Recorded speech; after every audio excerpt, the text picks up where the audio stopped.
So, Power Rangers Universe Issue 6, the finale of this limited run series done by Boom Studios. And I'll be honest, this issue I've got kind of mixed feelings on. It wasn't downright terrible, it wasn't trash, I'm not going to say trash writing or it was a bad comic and stuff like that. I've got very mixed feelings on this comic and how this run has gone about in the past 6 months ever since it started. The pacing has kind of been all over the place. So my advice, if you're going to read this comic, read it in one sitting or wait for the trade back coming out in the next couple of months and read it that way, because reading this comic monthly has been kind of a marathon, a long marathon where this issue was only 6 issues long, and it feels like it's been going on much longer.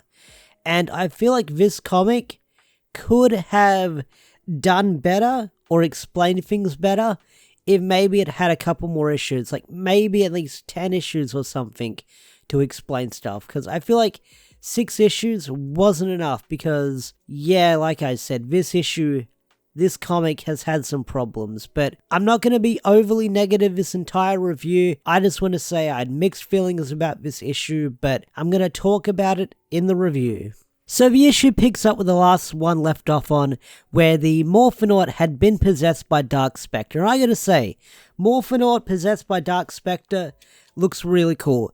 And I'm not talking about the paint job he gets where he turns into that classic Phantom Ranger black design. There's actually some really good artwork here where he shifts between this like demonic being that has this Dark Specter element, since we saw Dark Specter in the beginning of this comic where it's just this big fiery demon, and seeing it take on that form as the Phantom Ranger looks really cool. So our heroes morph up and face off against the Dark Specter Phantom Ranger, and they realize that they probably can't defeat him, but the Morphonaut is able to sort of shift control between the battle and tells them that he's weak against grid energy. So this gives our heroes an idea. They're going to use grid energy and fight against the Dark Specter possessed Morphonaut. And Ori's willing to sacrifice themselves, but Ori doesn't have to do it alone, which is something that character has gone through this entire run, where Ori believes that they've had to face these problems on their own, and they don't want to be a burden to their friends. But Ori's got friends, and one of those friends cares about them very deeply.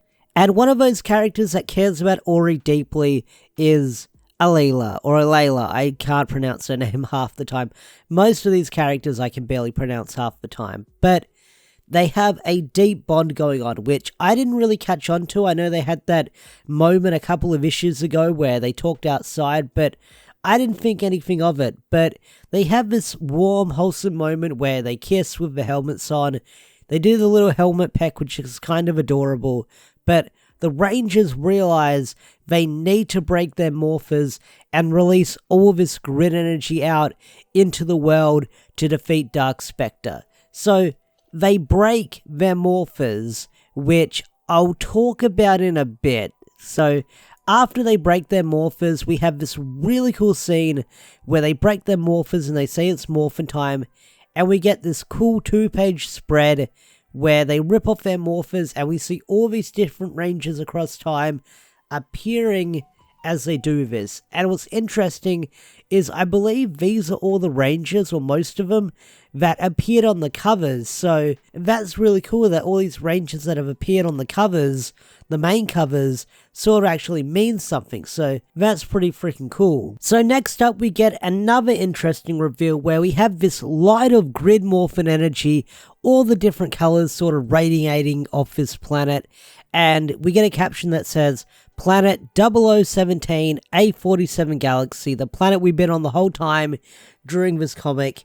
And it says, above the planet soon to be known as Earth, which is a really cool reveal, but it's one of those things that raises a lot of questions that answers them, because we've seen what's on this planet, like advanced technology and stuff like that. So does that mean the whole planet gets reset back to the caveman ages or something like that?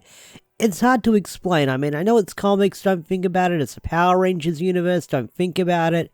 I'm sure it'll make sense later down the line, but it's kind of weird that this planet is like Earth the whole time. Like, this is the Earth that we follow our heroes on and stuff like that. It's kind of wild, it's kind of crazy, but I'm hoping we get some more answers later down the line. So, Dark Specter's destroyed, and he's taken out of the Phantom Ranger's body. Well, I mean the Morphonaut's body, because we find out that he's called the Phantom Ranger later. So, the Morphonaut, he's back to normal, he's looking around, and he sees this mysterious figure in front of him. And what we see is basically what we see when we see the emissaries. I nearly forgot for a second, the emissaries, where it's like half of these rangers, and we see a group of them, and we find out that they've radiated every part of this planet with grid energy, and this planet will be forever out of Dark Specter's reach. So that's an interesting thing to say. But it's hard to say what happens to our heroes, because when they say this place will be forever out of Dark Specter's reach, we have images of our heroes on the planet, and they look like their clothes are all torn and stuff like that. So maybe this was one of the effects that happened as they sort of ripped off their morphers and they became these forms. It's not properly explained, but whatever, I'll take it for now. So after that, we then get the origin of the Power Ruby, the famous Phantom Ranger gem in his chest. Now, the origin of this ruby is because it's bits and pieces of their morpher sort of formed together through the power of friendship and love. And they actually give the Phantom Ranger his name, the Phantom Ranger, because he is a phantom of the power he once had. So that's pretty cool for a name, I will say that. But after they sort of give the Phantom Ranger his ruby, they push him through a dimension, and he goes across somewhere, and we get an answer at the end of the issue. And they want the Phantom Ranger to sort of protect and guide everyone like he did for them. So they're sort of sending his mentor off into another world or into the future so he can protect other people. And where he goes, well, we're going to talk about that later. So as for our heroes, they decide to all scatter off across the universe and do their own thing. Ryan decides to be a leader for the next generation of Rangers so she can whip them all into shape. You've got Ori, and Ori decides that they're going to monitor the morphin grid and make sure it's thriving. Pyro, or Pyro, however you pronounce it, saying grid technology is going to keep getting more advanced, so they're going to keep an eye on it.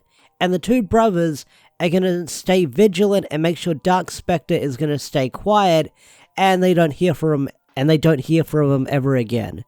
Oh boy, are they in for a big surprise. And as for Alila, well, we don't know. It ends with her sort of going to the old research facility that Ori used to hang out on.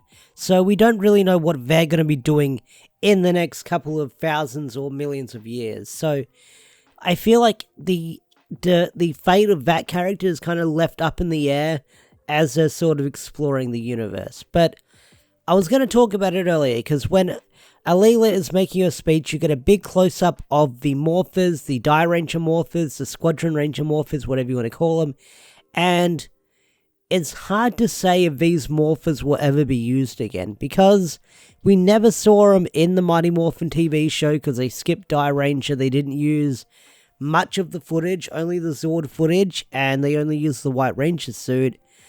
I guess it's implied that these morphers were sort of lost to time, and that's why we never saw them, because Alila takes them with her, so that's why we never see them ever again. So that makes sense why we never see these morphers, but I kind of wish we will see these morphers again later down the line and see them used in the comics, because one of the big promotional pieces for Power Rangers Universe that was leaked before this comic even began was seeing the Die Ranger suits.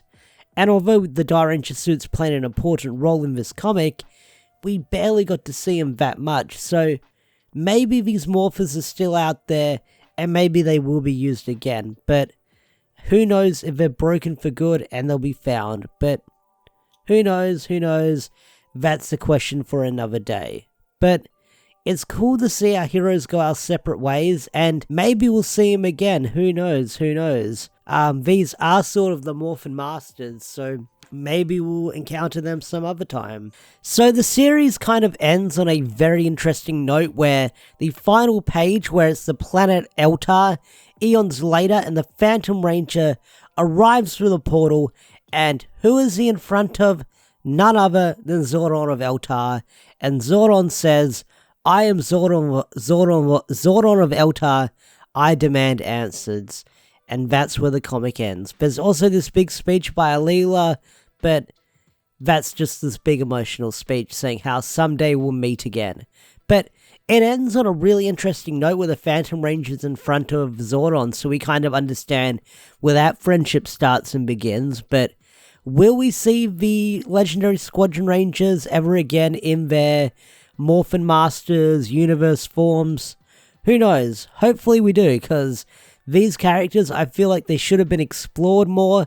There was probably a lot more to tell with these characters, and I feel like if this comic had more than 6 issues, we could have explored each one of these characters in different ways and learn what they're about, instead of mostly focusing on Ori, where this was kind of Ori's journey and struggling to sort of be that lone survivor character along with the Morphinaut or the Phantom Ranger.